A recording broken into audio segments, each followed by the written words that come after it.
విశాఖపట్నం గాజువాకలో ఘోర రోడ్డు ప్రమాదం జరిగింది. సిగ్నల్ వద్ద ఆగి ఉన్న బైక్ను లారీ ఢీకొట్టడంతో ఇద్దరు వ్యక్తులు అక్కడికక్కడే మృతి చెందారు. గుర్తుపట్టలేనంతగా మృతదేహాలు చితికిపోయాయి. సిగ్నల్ పాయింట్ వద్ద ఆగి ఉన్న వాహనాలు కారును వెనుక వైపు నుంచి లారీ ఢీకొట్టడంతో ఈ ప్రమాదం జరిగింది.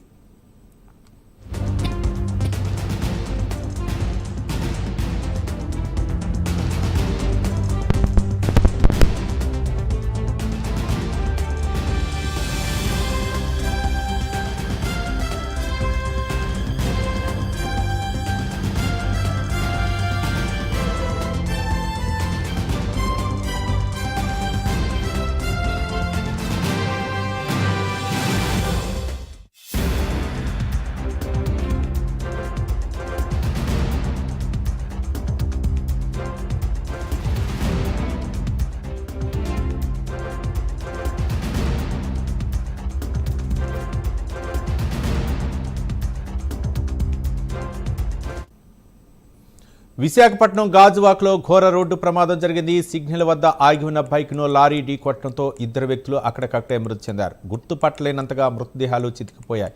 సిగ్నల్ పాయింట్ వద్ద ఆగి ఉన్న వాహనాలు కారును వెనుక వైపు నుంచి లారీ ఢీకొట్టడంతో ఈ ప్రమాదం జరిగింది. మరిన్ని వివరాలు మా కరెస్పాండెంట్ నరసింహ అందిస్తారు. నరసింహ,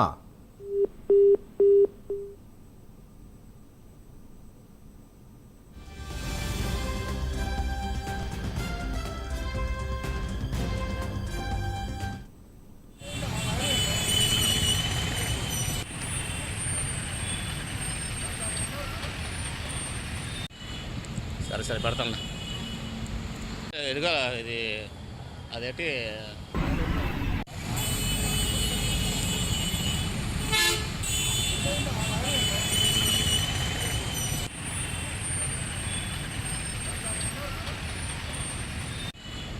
సరే పెడతాను. ఎదుగా ఇది అదేంటి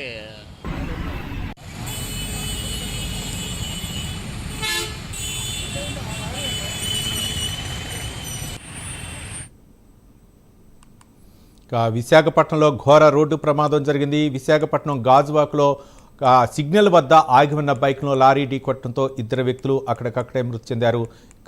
మృతదేహాలు గుర్తుపట్టలేనంతగా మృతదేహాలు చితికిపోయాయి.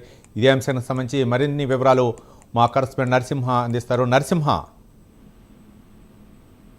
రవి, ఇది తెల్లవారే ఉదయాన్నే ఘోర రోడ్డు ప్రమాదం స్థానికంగా ఒక్కసారిగా కలకలం సృష్టించింది. అదేవిధంగా విశాఖలోని ప్రమాదం జరగగా గాజువాక పరిధి బీఎస్పీ జంక్షన్ వద్ద సిగ్నల్ పాయింట్ వద్ద ఒక్కసారిగా ఆగి ఉన్న వాహనాలను ఒక ట్రాలర్ ఢీకొట్టడంతో అక్కడికక్కడే ఇద్దరు మృతి చెందిన ఘటన కలకలం నెలకొంది. అయితే ఈ ఘటనలో గాజువాక ప్రాంతానికి చెందిన రామకృష్ణ, అదేవిధంగా మారికవలసకి చెందిన సతీష్ కూడా అక్కడికక్కడే మృతి చెందారు.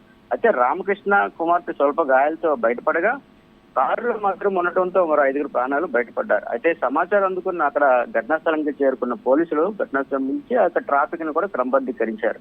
అయితే ఇదెలగుండగా ట్రాఫిక్ కానిస్టేబుల్ కూడా గాయాలైనట్లు సమాచారం అందింది. అయితే ఒక్కసారిగా ఈ యొక్క ఘటన స్థానికంగా కలకలం సృష్టించింది. అయితే ఇక ట్రాలర్ ఎందుకు ఢీకొంది ఆగి ఉన్న నేపథ్యంలోనే స్థానికంగా ఉన్న పోలీసుల మట్టుకు కూడా ఈ యొక్క దాన్ని పరిశీలిస్తున్నారు. అయితే ఈ నేపథ్యంలో మరొక మృతి వివరాలు ఇంకా పూర్తిగా తెలియవలసి ఉందని కూడా తెలుపుతున్నారు పోలీసులు. అయితే వాహనదారుడు మాత్రము పేరు రామకృష్ణగా స్థానికంగా వాళ్ళు గుర్తించారు. అయితే 2 ద్విచక్ర వాహనం ఢీకొనడంతో ఈ యొక్క ఘటన కలకలం నెలకొంది. Ravi, right, thank you Narasimha.